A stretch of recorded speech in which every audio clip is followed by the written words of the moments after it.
माझं नाव चंद्रकांत गोरख शेवाळे, गाव पळशी येतं, तालुका पंढरपूर, जिल्हा सोलापूर. माझं बॅकग्राऊंड सांगायचं झालं, माझं टेक्सटाईल इंजिनिअरिंग झालंय, पण जॉब न करता हा शेळीपालन व्यवसाय मी निवडला. खरं सांगायचं झालं तर सुरुवातीला मी पोल्ट्रीमध्ये काम करत होतो. आपलं बॉयलर पक्ष्यांचं शेड होतं, पण त्याच्यामध्ये काय व्हायला लागलं की रेटचं चढ उतार व्हायला लागला, भरपूर लॉस व्हायला लागलं. जसे की आपण कोरोनामध्ये बघितलं की चिकन खाल्यानं कोरोना होतो, त्याच्यामध्ये भरपूर लॉस झाला. मग त्याच्यानंतर मी थोडा विचार केला की आपण ऍक्च्युली एवढं एज्युकेशन झालंय, मग आपण असा कुठला व्यवसाय करू शकतो तर त्याच्यामध्ये आपण स्वतः रेट ठरवू शकतो. मग ह्याच्यामध्ये मला जाणवलं की आपलं मटणाचं जे प्रोडक्ट होतं, म्हणजे शेळीपालन जो व्यवसाय आहे, त्याच्यामध्ये आपण स्वतः रेट ठरवू शकतो. मटणाचे रेट आपण बघतोय की दिवसांदिवस वाढत चाललेले आहेत. आपण जर आपल्या आजोबा पणजोबापासून हिस्ट्री जर काढली, कंटिन्यू रेट वाढत चाललेला आहे. सुरुवात सर्वसाधारण मी माडग्या जातीच्या मेंढ्यांपासून सुरुवात केली. खरं सांगायचं झालं तर सुरुवातीला थोडासा अनुभव कमी होता. ज्या टायमाला मी सुरुवात केली होती त्या टायमाला एवढं सोशल मीडियावरती किंवा ट्रेनिंग एवढं जागृती पण नव्हती. त्यामुळे थोडीशी चुकीच्या पद्धतीनेच म्हणता येईल सुरुवात केली होती. मी माडग्या जातीच्या मेंढ्यांपासून सुरुवात केली. माझ्याकडे त्या टायमाला लहान मोठे जवळपास माडग्या जाती मेंढ्यामध्ये एक 60 ते 70च्या आसपास संख्या होती लहान. आणि थोडीशी आपल्याला शेतीच्या रिलेटेड आवड होती, त्यामुळे शिक्षण पूर्ण करून डायरेक्ट मी ह्या व्यवसायातच हे केलं. आवड असल्यामुळं जॉबच्या नादी न लागताच हा व्यवसाय निवडलेला. आता हे मागे जे तुम्हाला शेड दिसतं तर ते 10 लाखाचं मी शेड बांधलं होतं. आणि सुरुवातीला मी बँकेचं थोडंसं कर्ज घेतलं होतं आणि स्वतःच्या पैशामधून हे केले होते. ह्याच्यामध्ये खूप मोठं 10 लाखाचं जे शेड बांधलं, ही सगळ्यात मोठी माझी ह्या व्यवसायामध्ये चूक झाली. तर मी काय करायला पाहिजे होते, छोटी सुरुवात करायला पाहिजे होती. 10 शेळ्यांपासून आणि छोटं जे जनावरांचं शेड म्हणा किंवा कमी पैशात शेड बांधून ताडपदरी बांधून त्याच्यामध्ये सुरुवात करायला पाहिजे होती.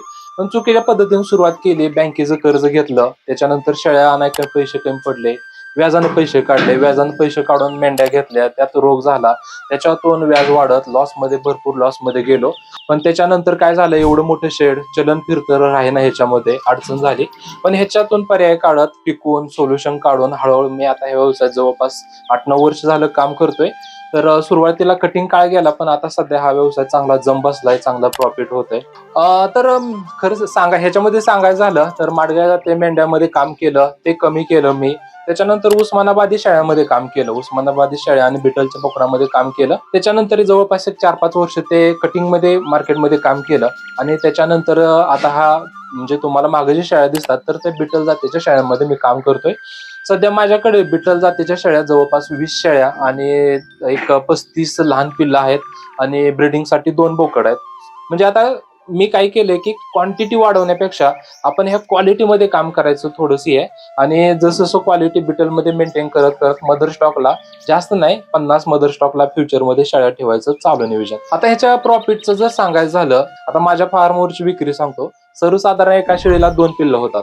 8 महिन्याचं एक वेत आहे. 8 महिन्यात 5 महिने गाभण काळ, 3 महिने भाकड काळ. त्याच्यामध्ये 2 पिल्लं झाले तर 2 पिल्लं सर्वसाधारण एक पिल्लू मी 20,000ला विक्री करतो. काही पिल्लं 18, 19, 20, 25, 30,000ला होते, पण ऍव्हरेज मी 20,000 पकडलेला आहे. 20,000 मध्ये एक पिल्लू विक्री करतो. 2 पिल्लं झाली तर एका वेतामध्ये 40,000 विक्री होते. आता ह्याच्यामध्ये प्रॉफिटचं जर सांगायचं झालं तर सर्वसाधारण बघा, 20 शेळ्या मागे मला एक 35 ते 40 पिल्लं मिळतात. सर्वसाधारण एक 8 लाखापर्यंत मला ह्याच्यामधून विक्रीचे पैसे मिळतात. आणि त्याच्यातून जर सर्वसाधारण खर्च पकडला, एक 2 ते 3 लाखाच्या आसपास खर्च होतो.